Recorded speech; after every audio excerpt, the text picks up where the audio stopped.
সম্মানিত সুধী, আরবের একজন প্রসিদ্ধ গোত্রাধিপতি, গোত্রের লিডার ছিলেন, নাম ছিল আকসাম ইবনু সাইফি রাদিয়াল্লাহু তাআলা আনহু। তিনি আরবের একটি গোত্রের লিডার ছিলেন, গোত্রের সম্মানিত একজন নেতা ছিলেন। তিনি যখন জানতে পারলেন আব্দুল্লাহর ছেলে মুহাম্মদ সাল্লাল্লাহু আলাইহি ওয়া আলিহি ওয়াসাল্লাম নিজেকে নবী হিসাবে দাবি করেছেন, রাসূল হিসাবে দাবি করেছেন, আব্দুল্লাহর ছেলে মুহাম্মদ সাল্লাল্লাহু আলাইহি ওয়া আলিহি ওয়াসাল্লাম নবুয়ত রিসালাত ইজহার করেছেন, প্রকাশ করেছেন, নতুন দ্বীনের দাওয়াত দিতে লেগে গেছেন।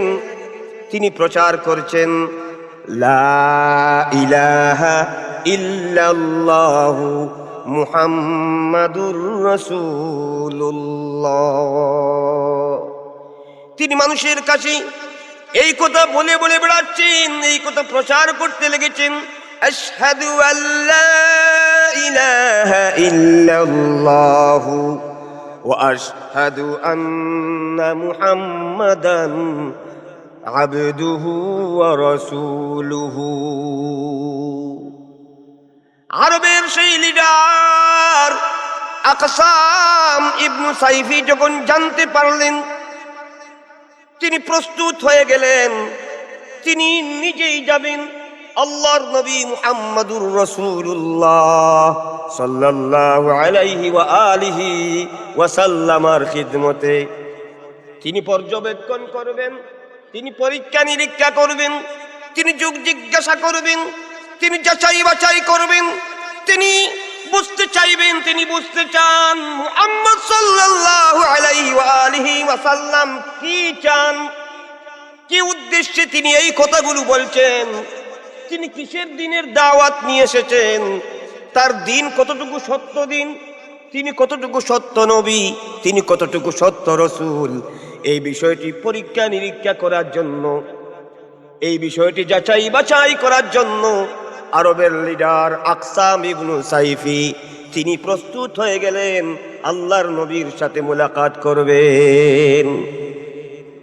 গোত্রের লোকেরা আরজ করলো, আমাদের সরদার, আমাদের লিডার, আপনি যাবেন না, আপনার একা যাওয়া সমীচীন নয়।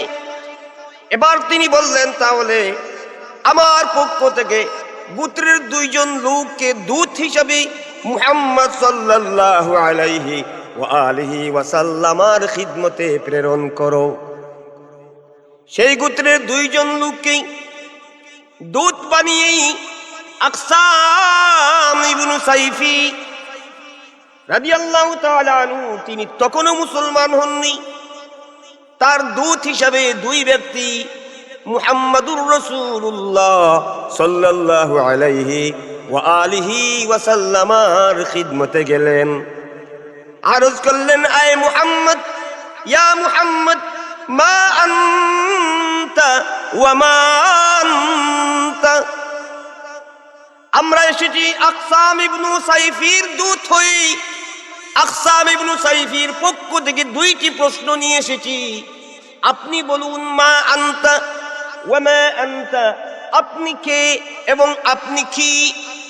রাসূলুল্লাহ সাল্লাল্লাহু আলাইহি ওয়া আলিহি ওয়াসাল্লাম এবার নূরের জবানে জবাব দিলেন, আমি হলাম মুহাম্মদ ইবনু আব্দুল্লাহ,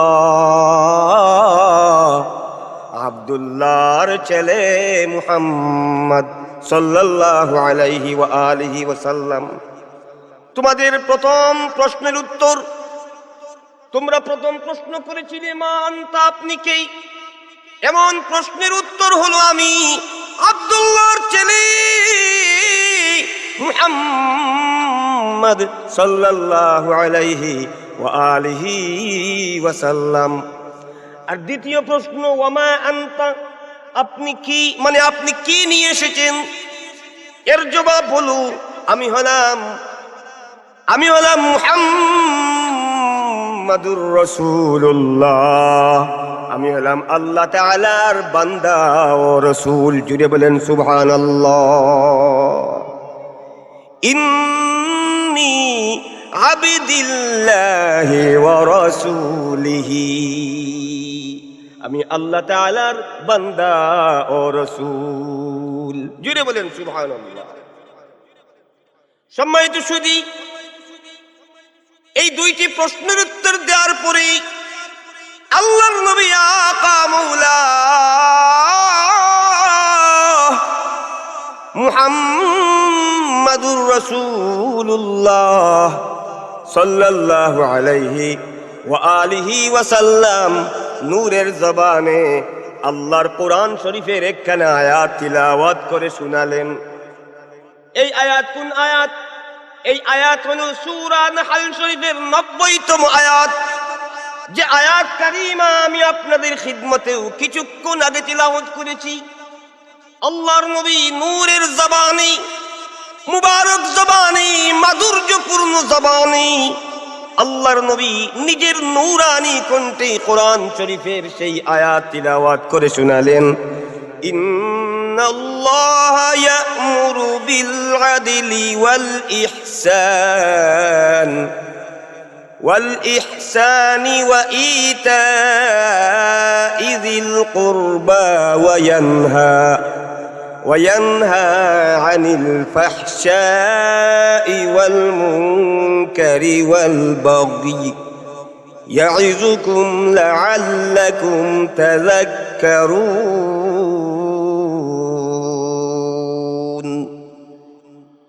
নিশ্চয়ই আল্লাহ তাআলা হুকুম করেছেন, আল্লাহ তাআলা আদেশ করেন, তোমরা আদল প্রতিষ্ঠা করো, সুবিচার প্রতিষ্ঠা করো এবং তোমরা ইহসান অবলম্বন করো, আত্মীয় স্বজনের যথাযথ হক আদায় করো। তিনটি নিষেধ করেছেন। ওয়ায়ানহা আনিল ফাহশা, অশ্লীলতা বর্জন করো।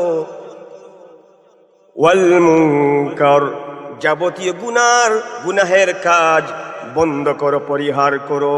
ওয়াল বাগই, এবং উৎপীড়ন, নির্যাতন, জুলুম, অত্যাচার বন্ধ করো। তিনটি আদেশ করেছেন, তিনটি নিষেধ করেছেন। তিনটি আদেশ, তিনটি নিষেধ করার পর আল্লাহ বলেছেন ইয়া'iযুকুম লা'আল্লাকুম তাযাক্কারুন।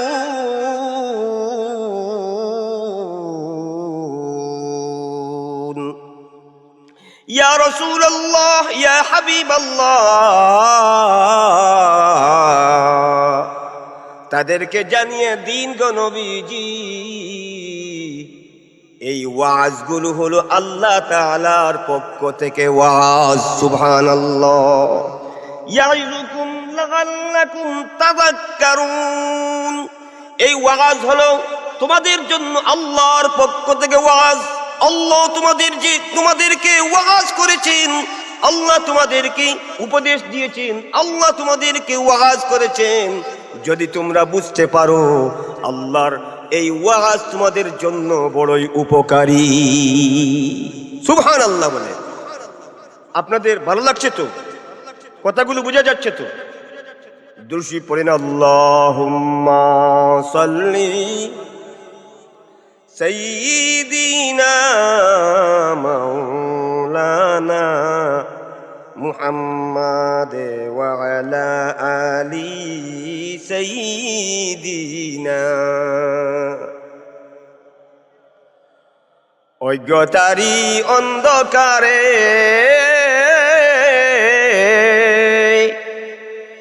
যখন ছিল এই দোরায়, আসলেন তখন লইয়া কুরআন হেরার নবী মুস্তাফা। আল্লাহুম্মা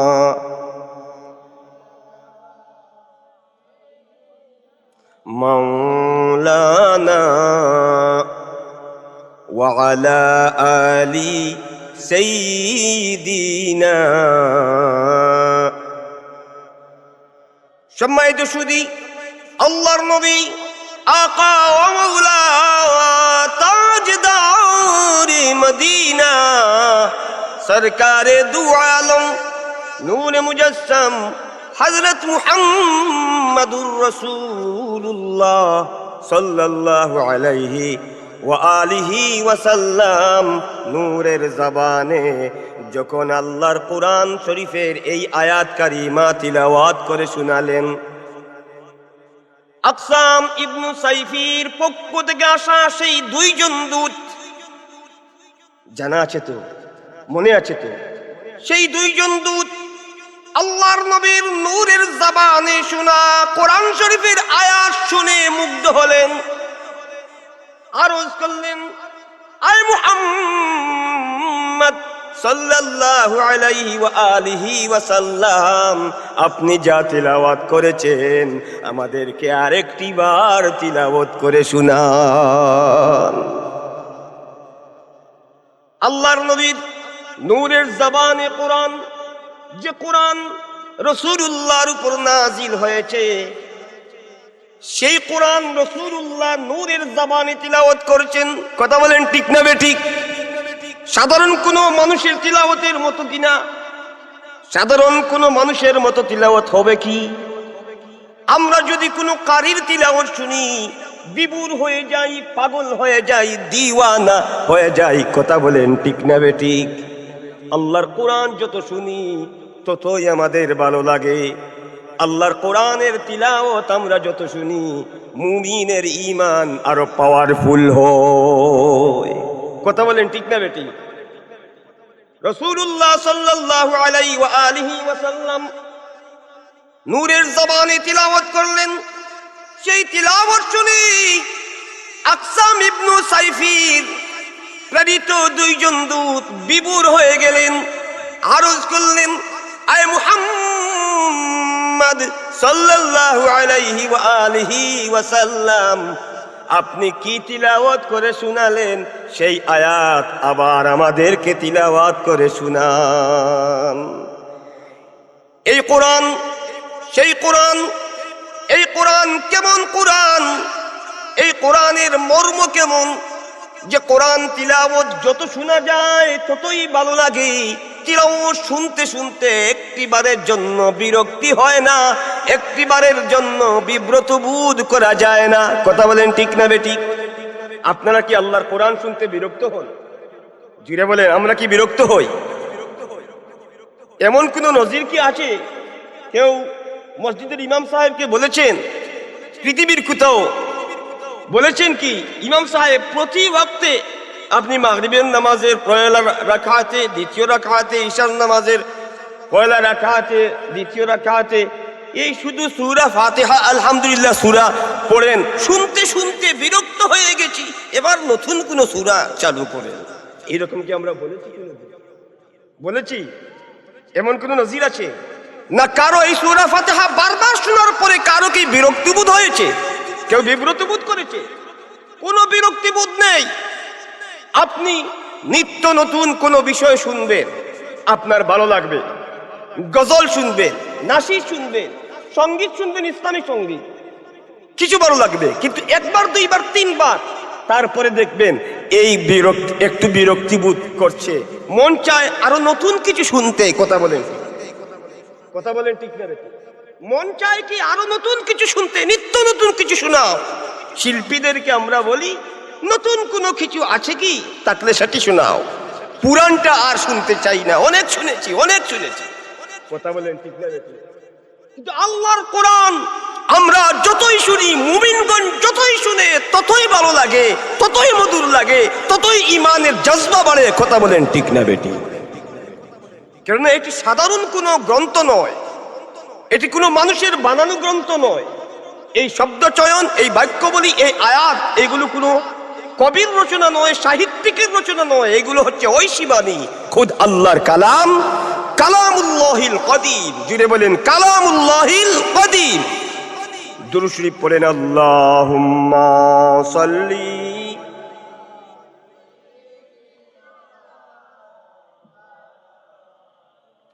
وعلى آل سيدنا। সম্মানিত সুধী, ইমাম বুসুরি রহমতুল্লাহি আলাইহি কাসিদাতুল বুরদা শরীফের মধ্যে বলেছেন, আয়াতু হাক্কিম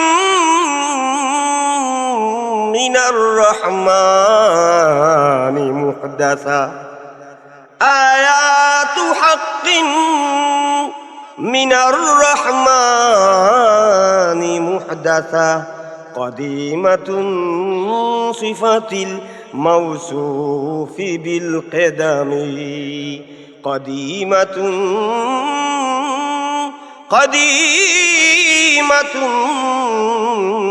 সিফাতুল মাউসুফি বিল কিদামি। দয়াময় থেকে সত্য আয়াত, নবতর তার শব্দ চয়ন, শাশ্বতই বিধাতার বাণী, অর্থ তাহার চির পুরাতন। সুবহানাল্লাহ। এই কোরআন এত মাধুর্যপূর্ণ, এত মধুমাখা আয়াতগুলো, যে আয়াতগুলো বারবার শুনলেই, যতবার শুনি ততবার মনে হয় নিত্য নতুন শুনছি। কথা বলেন ঠিক না বেঠিক? যেন আমি নতুন শুনছি। মধুর সুরে সহি শুদ্ধভাবেই একজন কারি যখন কোরআনের আয়াত তিলাওয়াত করেন, তখন মনে হয় যেন এইমাত্র আল্লাহর আসমান থেকে আয়াত নাজিল হচ্ছে, আর আমি আল্লাহর এই মুহূর্তে নাজিল হওয়া নিত্য নতুন শব্দ চয়ন, যেন আমি এই মুহূর্তে নতুন শব্দগুলো, বাক্যগুলো, আয়াতগুলো শুনছি, অথচ এটি পুরাতন অর্থের দিক দিয়ে পুরাতন। সুবহানাল্লাহ। এমন কোরআন, যে কোরআন রাসূলুল্লাহ সাল্লাল্লাহু আলাইহি ওয়া আলিহি ওয়াসাল্লাম আল্লাহর পক্ষ থেকে পেয়েছেন। আল্লাহর হাবিবের সিনার মধ্যে যে কালামুল্লাহ নাজিল করা হয়েছে, সেই কালামের মর্যাদা কত, সেই কালামের পাওয়ার কত, আসর কত বেশি। ইমাম বুসুরি রহমতুল্লাহি তাআলা আলাইহি আবার বলেছেন, লাহা মাআনিন কামাউজিল বাহরি ফি মাদাদিন, লাহা মাআনিন কামাউজিল বাহরি ফি মাদাদিন, ওয়া ফাওকা জাওহারিহি ফিল হুসনি ওয়াল কিয়ামি, ওয়া ফাওকা জাওহারিহি وفوق جوهره في الحسن والقيم، وفوق جوهره في الحسن والقيم। মর্মজে তার মহাসাগরের লহরীর মতো, অসীম পার সাগরের দামি রত্ন থেকেও সুন্দর বেশি, বেশি দাম তার। অর্থাৎ এই আয়াত কারিমা, কোরআন কারিমের এই আয়াত কারিমাগুলোর মর্মার্থ এত ব্যাপক অর্থবোধক, সাগরের তরঙ্গের চেয়েও সুবিস্তৃত, মূল্যবান রত্নের চেয়েও দামি, তার চেয়েও দামি, আরো বেশি দামি। সুবহানাল্লাহ। মূল্যবান এক কিতাব, এক মূল্যবান কিতাব কালামুল্লাহিল কদিম, যার প্রতিটি শব্দ, যার প্রতিটি বাক্য, আর এই শব্দগুলোর মর্মার্থ, ভাবার্থ, মর্মার্থ এত ব্যাপক অর্থবোধক, যেন মহাসাগরের তরঙ্গের লহরীর মতো, মহাসাগরের তরঙ্গের চেয়েও আরো বিস্তৃত। সুবহানাল্লাহ বলেন। এবং চেয়েও দামি, আরো বেশি দামি। আল্লাহু আকবার বলেন। সেই কোরআন, সেই কোরআনের মুবারক আয়াত কারিমা আল্লাহর নবী আকা মাওলা মুহাম্মাদুর রাসূলুল্লাহ সাল্লাল্লাহু আলাইহি ওয়া আলিহি ওয়া সাল্লামার নূরের জবানে তিলাওয়াত করা হলো।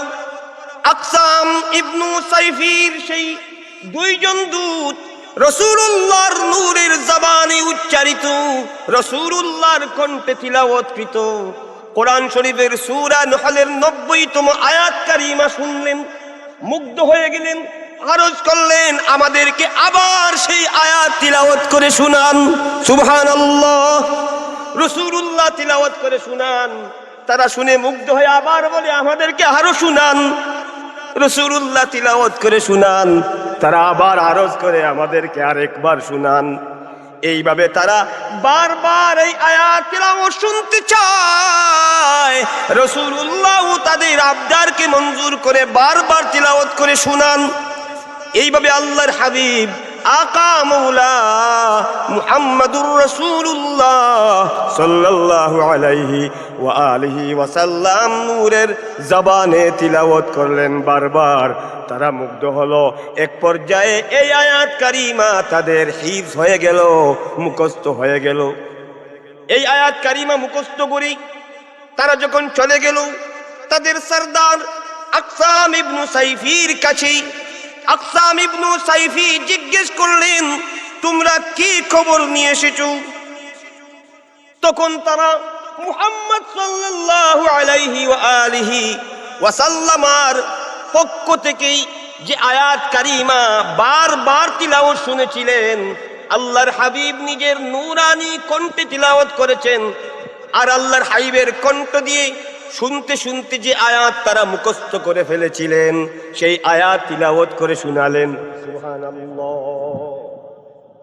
আকসাম ইবনু সাইফি গোত্রের সরদার। কথা বলেন, আকসাম ইবনু সাইফি কে? আরো জোরে বলেন। গোত্রের সরদার, গোত্রের লিডার। আমাদের গোত্রের মুরব্বী আছে কিনা? কথা বলেন, নাই কি? তাহলে বলবেন না কেন? আমাদের প্রত্যেকটি গোত্রের একজন লিডার আছেন কিনা? আমাদের এলাকায় মুরব্বীগণ আছেন কিনা? আমাদের কর্তব্য হলো এবং ইসলামী আদব হলো আমরা যেন আমাদের মুরব্বীদেরকে মান্য করে চলি। আমার যুবক বন্ধুগণ, আমরা বড় বদবক্ত হয়ে গেছি। আমাদের সমাজ থেকে আদব তমিজ বিদায় হয়ে যাচ্ছে। আমাদের পূর্বসূরিগণ আমাদের মুরব্বীদেরকে সম্মান করতেন, তাজিম তাকরিম করতেন। বর্তমান সময়কার অধিকাংশ যুবক তার মুরব্বীদেরকে সম্মান করতে চায় না। কথা বলেন, ঠিক না বেটি? আদব চলে যাচ্ছে। কেন আমাদের মধ্যে এই পরিবর্তন? কেন আমরা এই অনাদর্শ চর্চা করছি? আল্লাহর রহমত থেকে আমরা মাহরুম হয়ে যাচ্ছি। আমরা এই অনাদর্শ চর্চা করার কারণে সময়ে সময়ে আমরা বিপর্যয়ের দিকে চলে যাচ্ছি। এই জন্য ফিরে আসুন। পূর্বসূরি মুরব্বীগণ যেইভাবে তাদের গোত্রের লিডার, পরিবারের লিডার, গোত্রের লিডার, এলাকার লিডার মুরব্বীদেরকে তাজিম করতেন, আমরাও যেন ঠিক সেইভাবে মুরব্বীদেরকে সম্মান করি। কথা বলেন, করব কিনা? মুরব্বীদেরকে সম্মান করব না বলবো তুমি বেশি জানো কি, তুমি কি বেশি বুঝো আমার চেয়ে? কথা বলে এইরকম ধমক দেয় না কিছু কিছু যুবকেরা, চমক দেয় না। মুরব্বীরা বেশি বুঝে না। বর্তমান আধুনিক যুগ, ডিজিটাল বাংলাদেশ, এই বাংলাদেশের নিয়ম কানুন রীতিনীতি এইগুলো আমরা বেশি বুঝি। তোমরা কি বেশি বুঝো? তোমরা আগের আমলের মানুষ। এইগুলো চরম বেয়াদবি, এইগুলো করবেন না। আল্লাহ আমাদেরকে হেফাজত করুন, সঠিক বুঝ দান করুন। সকলে বলি আল্লাহুম্মা। যাদেরকে আল্লাহ তাআলা মুরব্বী আনা দেন, যাদেরকে আল্লাহ তাআলা মুরব্বী বানান, যাদেরকে আল্লাহ তাআলা সম্মানী বানান, যাদেরকে আল্লাহ তাআলা রাজা বাদশা বানান, যাদেরকে আল্লাহ তাআলা ক্ষমতা দেন, আল্লাহ বুঝে শুনেই দান করেন। সুবহানাল্লাহ। আল্লাহর ইচ্ছায় ক্ষমতা পাওয়া যায়, আল্লাহর ইচ্ছায় ক্ষমতাচ্যুত হওয়া যায়। আল্লাহ যাকে ইচ্ছা করেন ক্ষমতা দেন, আল্লাহ যাকে ইচ্ছা করেন মুহূর্তের ভিতরে ক্ষমতা থেকে ছুট করে দেন, বহিষ্কার করে দেন। আল্লাহ যাকে চান তাকে সম্মানিত বানান, আল্লাহ যাকে চান তাকে অপদস্থ করেন, বেইজ্জত করেন। আল্লাহ যাকে ইচ্ছা করেন সম্মানী চেয়ারে বসান, আল্লাহ যদি ইচ্ছা করেন সেই চেয়ার মুহূর্তের ভিতরে কেড়ে নেন। কথা বলেন, ঠিক না বেঠিক? এই জন্য যারা সমাজের মুরব্বী, যারা এলাকার মুরব্বী, যারা গোত্রের মুরব্বী, যারা পরিবারের মুরব্বী, তাদেরকে আল্লাহ মুরব্বী আনা দিয়েছেন। কথা বলেন, ঠিক না বেঠিক? আল্লাহ তাদেরকে মুরব্বী বানিয়েছেন, লিডার বানিয়েছেন। এই জন্য আমাদের কর্তব্য হলো, ইসলামী আদব হলো, মুরব্বীদেরকে তাজিম তাকরিম করতে হবে। আল্লাহ তাদেরকে মুরব্বী বানিয়েছেন, তাদেরকে মুরব্বিয়ানা জ্ঞানও দিয়েছেন। আমার বলার কোনো অথরিটি নাই। তুমি কি জানো? তুমি কি বেশি বুঝো? এই ডিজিটাল বাংলাদেশে আমাদের চেয়ে তুমি কি বেশি বুঝো? তোমরা তো আগ্রামলের মানুষ। এগুলো বলেন কিনা? বেজার হয়ে যাচ্ছে। সম্মানিত সুধী, এগুলো বলবেন না। তাদেরকে আল্লাহ তাআলা মুরব্বিয়ানার জ্ঞান দিয়েই মুরব্বী বানিয়েছেন। সুবহানাল্লাহ বলেন। সম্মানিত সুধী, বলছিলাম আকসাম ইবনে সাইফি, তিনি তো গোত্রের লিডার, মুরব্বী। তাকে আল্লাহ তাআলা গোত্রের মুরব্বী বানিয়েছেন, সরদার বানিয়েছেন। সেই পরিমাণ জ্ঞানও তাকে দিয়েছেন। যখন তার প্রেরিত সেই দুইজন দূত মুহাম্মদুর রাসূলুল্লাহ সাল্লাল্লাহু আলাইহি ওয়া আলিহি ওয়াসাল্লামার দরবার থেকে ফিরে এসে আল্লাহর হাবিবের কণ্ঠে শোনা সেই আয়াত কারিমা তিলাওয়াত করে শোনালেন, আকসাম ইবনে সাইফি তিনি বুঝতে পারলেন এই আয়াত কারিমার মর্মার্থ, ব্যাপক অর্থবোধক এই আয়াত কারিমার মর্মার্থ তিনি বুঝতে পারলেন। এবং তিনি বললেন, তাহলে আমি বুঝতে পেরেছি মুহাম্মদ সাল্লাল্লাহু আলাইহি ওয়া আলিহি ওয়াসাল্লাম সৎ পথের দাওয়াত দেন, অসৎ কর্ম থেকে বেঁচে থাকার জন্য নিষেধ করেন। সুবহানাল্লাহ। মুহাম্মদ সাল্লাল্লাহু আলাইহি ওয়া আলিহি ওয়াসাল্লাম সত্য ন্যায়ের দাওয়াত দেন, সত্য পথে ডাকেন, অসৎ কর্ম না করার জন্য বারণ করেন। কাজেই আমার গোত্র জলদি জলদি যাও, মুহাম্মাদুর রাসূলুল্লাহ সাল্লাল্লাহু আলাইহি ওয়া আলিহি ওয়াসাল্লামার দরবারে যাও, আগে আগে ঈমান আনো, ঈমানদারের মধ্যে তোমরা অগ্রগামী হয়ে যাও। সুবহানাল্লাহ বলেন। ফাকান নবীনা ফি খালকিন ওয়া ফি খুলুকিন, ফাকান নবীনা ফি খালকিন ওয়া ফি খুলুকিন ওয়া লাম ইউদানু ولم يدانوه في علم ولا كرم اللهم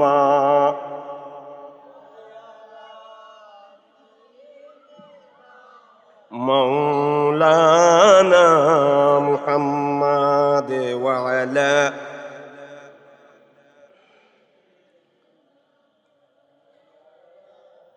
ইমাম বুসুরি রহমতুল্লাহি আলাইহি কাসিদাতুল বুরদা শরীফের মধ্যে বলেছেন, ফাকান নবীনা ফি খালকিন ওয়া ফি খুলুকিন ওয়া লাম ইউদানুহু ফি ইলমিন ওয়ালা কারামি।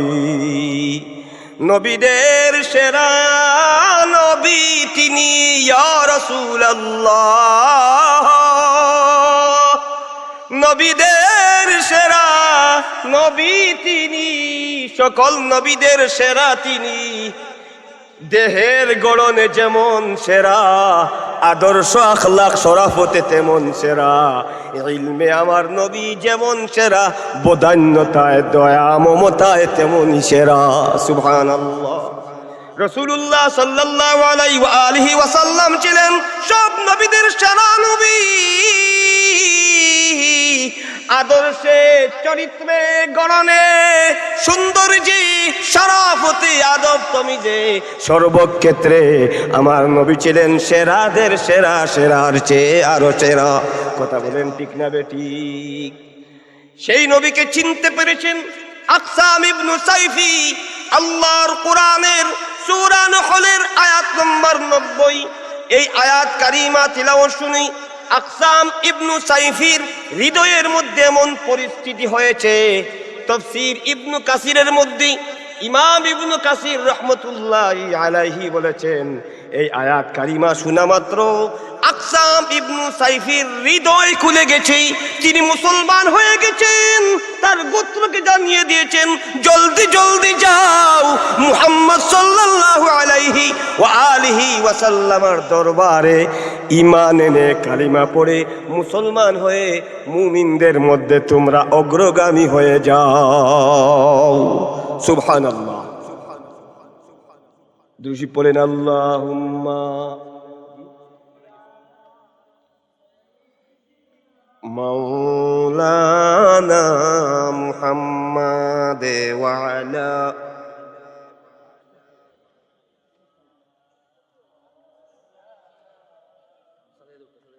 আল্লাহুম্মা সাল্লি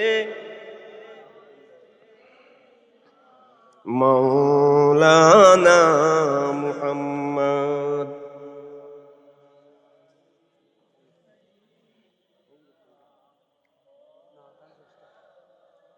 সম্মানিত সুধী, আল্লাহ তাআলা বলেছেন ইন্নাল্লাহা ইয়া'মুরু বিল আদলি, সূরা নাহল আয়াত নম্বর 90। হযরত সাহেবজাদা চলে আসছেন, আমাদের প্রধান অতিথি কিছুক্ষণের মধ্যেই চলে আসবেন ইনশাআল্লাহ। আপনারা ধৈর্য সহকারে বসে যান এবং আদবের সাথে বসে যান, উঠাউঠি করবেন না, ডানে বামে তাকাবেন না।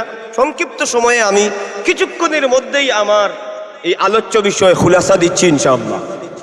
আল্লাহ বলেছেন ইন্নাল্লাহা ইয়া'মুরু, নিশ্চয়ই আল্লাহ তোমাদেরকে হুকুম করেছেন বিল আদলি, আদল প্রতিষ্ঠা করার জন্য, সুবিচার প্রতিষ্ঠা করার জন্য। এই সুবিচার বলতে কি? সুবিচার হলো তিন ধরনের। আল্লাহর ব্যাপারে সুবিচার প্রতিষ্ঠা করা, নিজের শরীরের ব্যাপারে সুবিচার প্রতিষ্ঠা করা, আর 3 নম্বরে আল্লাহর তামাম সৃষ্টির ব্যাপারে সুবিচার প্রতিষ্ঠা করা। সুবহানাল্লাহ বলেন। আল্লাহর ব্যাপারে সুবিচার হলো এক প্রকার আদল হলো আল্লাহ সুবহানাহু ওয়া তাআলার সাথে আদলের ব্যবহার করা। 2 নম্বর আদল হলো নিজের শরীরের ব্যাপারে সুবিচার প্রতিষ্ঠা করা। আর 3 নম্বর আদলের 3 নম্বর অবস্থান হলো আল্লাহর তামাম সৃষ্টি, মানব দানব, গাছ বৃক্ষ পক্ষীলতা, সব কিছু আল্লাহর তামাম মাখলুকাতের প্রতি সুবিচার প্রতিষ্ঠা করা। সুবহানাল্লাহ। এর নাম হলো আদল। আল্লাহর সাথে আমরা কিভাবে সুবিচার প্রতিষ্ঠা করব? আমরা বান্দা, জোরে বলেন আমরা কে? আরো জোরে বলেন। আমরা হলাম বান্দা, আমাদের মুনিব, আমাদের খালিক, আমাদের মালিক আল্লাহ। জোরে বলেন ঠিক না বেঠিক? এই আল্লাহর সাথে আমাদের সুবিচার আদলের সম্পর্ক থাকতে হবে, আদলের সম্পর্ক রাখতে হবে। আল্লাহ তাআলার হক যথাযথভাবে আদায় করতে হবে। আল্লাহর শান মান অনুযায়ী আল্লাহ তাআলাকে বিশ্বাস করতে হবে, আল্লাহর উপর ঈমান আনতে হবে। সুবহানাল্লাহ বলেন। সম্মানিত সুধী, আল্লাহর সাথে সুবিচার হলো আল্লাহ তাআলার হককে নিজের ভোগ বিলাসের উপর সবচেয়ে বেশি অগ্রাধিকার দিতে হবে। 2 নম্বর আল্লাহর সাথে দ্বিতীয় প্রকৃতির আদলের নমুনা হলো আল্লাহ তাআলার সন্তুষ্টিকে নিজের কামনা বাসনার চেয়ে আল্লাহর সন্তুষ্টিকে গুরুত্ব দিতে হবে।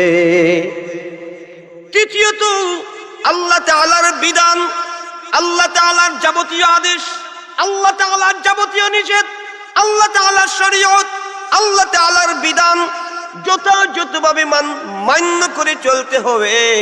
যদিও আমার অসুবিধা হয়, যদিও আমার বিরক্তিবোধ হয়, যদিও আমি পারি না, যদিও আমি চাই না। কথা বলেন ঠিক না বেঠিক?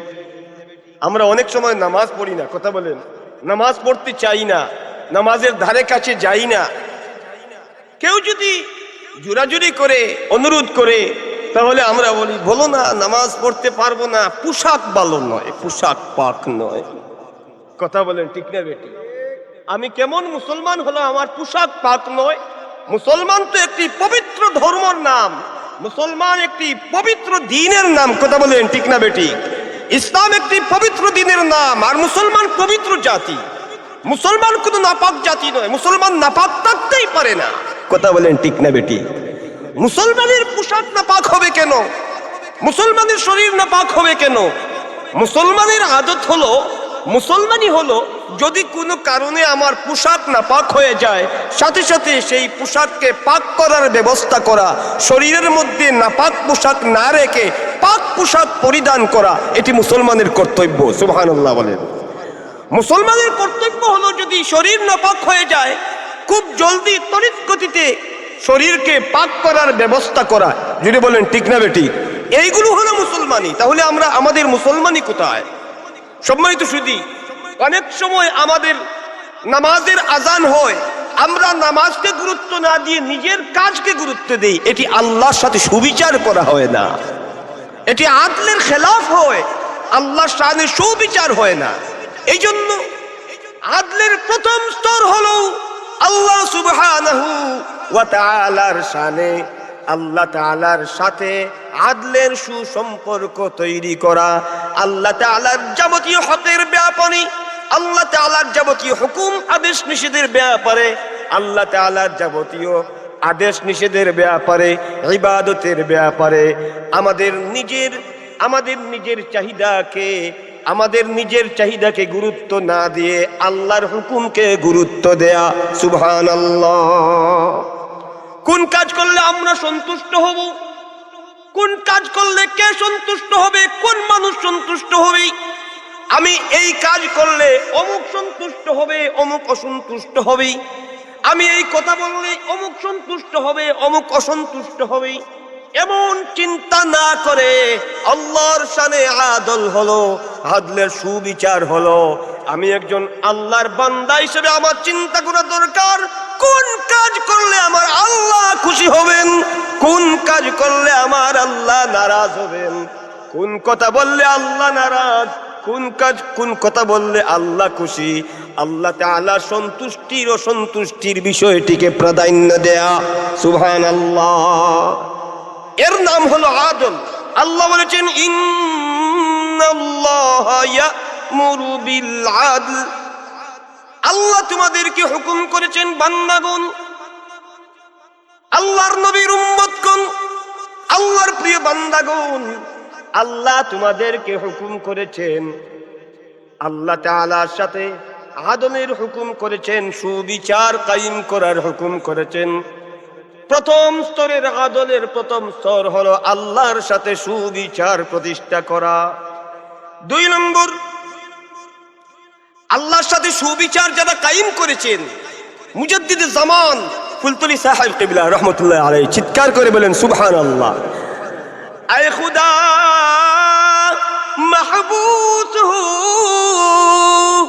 महबूस हो तेरे लिए, ऐ खुदा महबूस हो तेरे लिए, मैं अगर रसवा हुआ तेरे लिए। बंदी आमी कारागारी সে তো তোমার জন্য আজ হে মৌলা, বন্দি আমি কারাগারি সে তো তোমার জন্য আজ, আয় খুদা মোর তোমার তোরে এই অপমান এই তো লাজ। সুবহানাল্লাহ। আইবারে লাহি, আমি কারাগারে বন্দী হয়েছি তোমার সন্তুষ্টির জন্য, আমি জিল্লতি ভোগ করছি তোমার সন্তুষ্টির জন্য। আমার এই অপমান, আমার এই বেইজ্জতি, আমার এই মেহনত, আমার এই কুরবানি, আমার এই ত্যাগ স্বীকার, আমার পুরা জিন্দেগি মৌলা তোমাকে খুশি করার জন্য। দুনিয়ার কোনো মানুষের সন্তুষ্টি চাই না, দুনিয়ার মানুষের খুশি করতে চাই না। সুবহানাল্লাহ। এর নাম হচ্ছে আল্লাহর শানে আদল। সুবহানাল্লাহ বলবেন না? বান্দার এমন সম্পর্ক আল্লাহর সাথে, বান্দার এমন সম্পর্কের নাম হলো আদল। আল্লাহ বলেছেন, ইন্নাল্লাহা ইয়া'মুরু বিল আদলি, আল্লাহ হুকুম করেছেন তোমাদেরকে আদল প্রতিষ্ঠা করো। এটি হলো আদলের প্রথম নমুনা। দ্বিতীয় নমুনা হলো বান্দা নিজের শরীরের উপর আদল প্রতিষ্ঠা করবে। জুড়ে বলেন কিসের উপর? একজন মানুষ তার নিজের শরীরের উপর, নিজের দেহের উপর সুবিচার কায়েম করতে হবে। দুনিয়া দুনিয়া করে রাত দিন ঘুম নিদ্রা সবকিছু পরিত্যাগ করে, খানা পিনার টাইম টেবিল নাই, খাওয়া দাওয়ার ঘুম নিদ্রার সবকিছু পরিত্যাগ করে শুধু দুনিয়ার পিছে পিছে আমরা ঘুরছি। কথা বলেন ঠিক না বেটি? কথা বলবেন না, জুড়ে বলবেন না। এগুলো অবাস্তব না বাস্তব চিত্র? সমাজের বাস্তব চিত্র না অবাস্তব চিত্র? মুসলমানদের বাস্তব চিত্র না অবাস্তব চিত্র? এইগুলোই বাস্তব। আমরা আমাদের শরীরের উপর জুলুম করছি দুনিয়ার পিছনে পড়ে, দুনিয়ার ডুবে পড়ে, দুনিয়ার মুহে পড়ে নিজের শরীরের উপর জুলুম করছি। নিজের শরীরের উপর জুলুম না করা, নিজের শরীরের উপর সুবিচার প্রতিষ্ঠা করা, এটি আল্লাহর হুকুম। সুবহানাল্লাহ।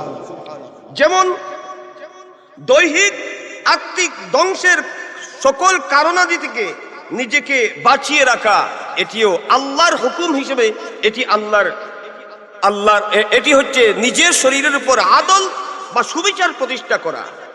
2 নম্বরে ক্ষতিকারক পরিণতি। যে বিষয়টি আমার জন্য ক্ষতিকারক, আমি জানি এই কাজ করলে আমি ক্ষতিগ্রস্ত হব শারীরিকভাবে। বুঝতে পেরেছেন? আমাদের দেশের যুবক বন্ধুগণ যদি বাইক পায়, বাইক যেমন সে প্লেনের পাইলট হয়ে গেছে। কথা বলেন ঠিক না বেটি? যদি বাইক পায় তাহলে সে মনে করে পাইলট হয়ে গেছি, পাইলট হয়ে গেছে। সে পাইলট হয়ে প্লেন চালানো শুরু করে, আর কত বাবা মায়ের বুককে খালি করে। কথা বলেন ঠিক না বেটি? কত মা সন্তান হারা হয়, কত বাবা সন্তান হারা হয়। বাবা মায়ের সেই বুক ফাটা আর্তনাদ, বাবা মায়ের সেই বুক ফাটা আর্তনাদ কলিজা বরদাস্ত করে না। কথা বলেন ঠিক না বেটি? কিন্তু আমাদের যুবক ভাইগণ হুঁশিয়ার হয় না, সোচ্চার হয় না। আমি জানি এমন পথে চললে, এমন কাজ করলে আমার শরীরের ক্ষতিকারক বিষয়, এটি আমার শরীরের জন্য, আমি অ্যাক্সিডেন্ট দুর্ঘটনার সম্মুখীন হতে পারি। আমার বাবা পিতা সন্তান হারা হতে পারে, আমার মা সন্তান হারা। একজন মা বাবা কত কষ্ট করে একটি সন্তানকে লালন পালন করে এত বড় করেছেন। কথা বলেন ঠিক না বেটি? সন্তানের সেই ডেড বডি বাবা কাঁধে বহন করবেন, এর জন্য কি? কথা বলেন, এর চেয়ে কষ্টকর কোন বিষয় যদি বাবা সন্তানের ডেড বডি কাঁধে বহন করে, এর চেয়ে কষ্টকর কোনো কিছু কোনো বাবার জন্য হতে পারে না। কথা বলেন না কেন? ঠিক না বেটি? এজন্য হুঁশিয়ার হতে হবে।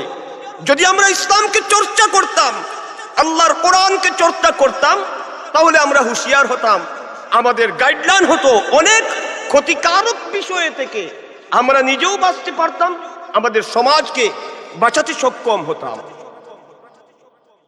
এমন কোন বিষয় গ্রহণ করা উচিত নয়, এমন ক্ষতিকারক বিষয়ের দিকে ধাবিত হওয়া উচিত নয় যেটি আমার জন্য ক্ষতি হয়ে দাঁড়াবে, আমার শরীরের জন্য, পরিবারের জন্য, সমাজের জন্য। এটির থেকে বেঁচে থাকা, এটিকে পরিত্যাগ করা, এর নাম হচ্ছে শরীরের সাথে আদল প্রতিষ্ঠা করা, সুবিচার প্রতিষ্ঠা করা। সুবহানাল্লাহ বলে। তারপর সবর ও অল্প তুষ্টি অবলম্বন করা, এটিও শারীরিকভাবে শরীরের সাথে সুবিচার প্রতিষ্ঠা করার নামান্তর। সবর। আমরা এমন এক পরিস্থিতি হয়েছে, কিছু মানুষ খাওয়ার জন্য, খাবারের জন্য যেন পাগল পারা হয়ে যায়, দিওয়ানা হয়ে যায়। মাঝে মাঝে বিয়ার অনুষ্ঠানে যদি দাওয়াত দেওয়া হয় কমিউনিটি সেন্টার কিংবা কারো বাড়িতে, তাহলে ঘুষ খাওয়ার জন্য, গাওয়া খাওয়ার জন্য একেবারে যেন কট্টা উল্টিয়ে সারা। কথা বলেন ঠিক না বেটি? এগুলো আছে কিনা? শুধু খাইতে চায়। কিন্তু মানুষের স্বাস্থ্যের জন্য কল্যাণকর কম খাওয়া। সুবহানাল্লাহ। মানুষের স্বাস্থ্যের জন্য কল্যাণকর কি? কম খাবার। খাবার কম গ্রহণ করবেন, আপনার শরীর সুস্থ থাকবে। আমি খাবার কেন গ্রহণ করব? যে এই খাবার গ্রহণের মাধ্যমে আমার শরীরে কিছু শক্তি সঞ্চয় হবে, আর সেই জন্য আমি আল্লাহর ইবাদত করতে পারবো। সুবহানাল্লাহ। এই অল্পতুষ্টি এবং সবর এবং অল্পতুষ্টির মাধ্যমে শরীরের সাথে সুবিচার কায়েম করা হয়। সুবহানাল্লাহ। এই বিষয়গুলোর নাম হচ্ছে আদল।